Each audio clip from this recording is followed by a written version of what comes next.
हाँ, तो मुख्यमंत्री जी का गृह स्थान है ये। यहाँ कैसे जीत पाएँगे आप लोग? शायद आपको याद होगा कि उनका तो गृह जिला है और उनका अपना विधानसभा पिछली बार हार चुके थे। उनको तो नहीं हारना चाहिए था, उनका तो अपना गृह विधानसभा गृह जिला कह रहे हैं, गृह विधानसभा में भी हार जाते हैं। तैयारी इस बार कह रहा है कि जोरों पे है, एकदम सरकार बनेगी तो बनेगी। देखिए, ये जो जुमलेबाज़ी है कब तक चलेगी? आपने जब हमारा समाज 15 साल तक उनके साथ रहा, तो 15 साल तक शासन में रहे। जब हमारा समाज साथ छोड़ के जब वो अपने घर वापसी कर लिया, तब सत्ता में कहाँ आए? आए? तो कैसे ऐसे रहे हैं? एक बार भी उन्होंने जो है कि गरीबों पे ध्यान दिया? आज हमारे समाज के लोगों को घर बनाने को ज़मीन नहीं है।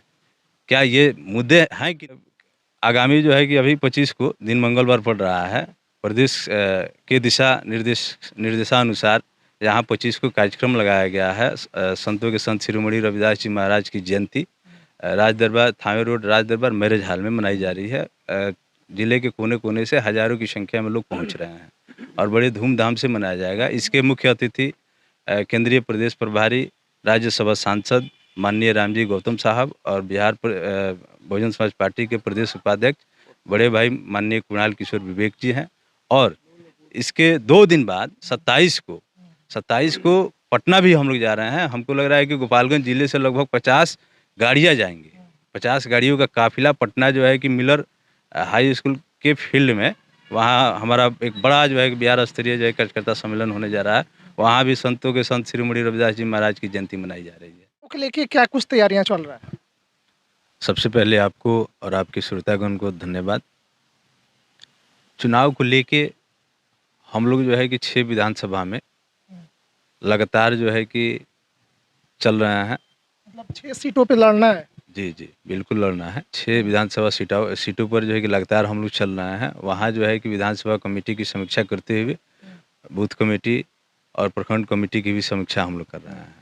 जहाँ नहीं बना है, उसको हम लोग खुद अपने पार्टी के पदाधिकारियों के साथ चल के वहाँ बनवाने का काम कर रहे हैं और साथ ही साथ हर गाँव बस्ती में कैडर कार्यक्रम भी चलाया जा रहा है। इससे जो है कि काफ़ी लोग प्रभावित हो रहे हैं और जागरूकता भी बढ़ रही है। आपने देखा होगा कि पिछले लोकसभा चुनाव में हमारी पार्टी बहुत बेहतर तो नहीं, लेकिन बहुत खराब भी प्रदर्शन नहीं किया।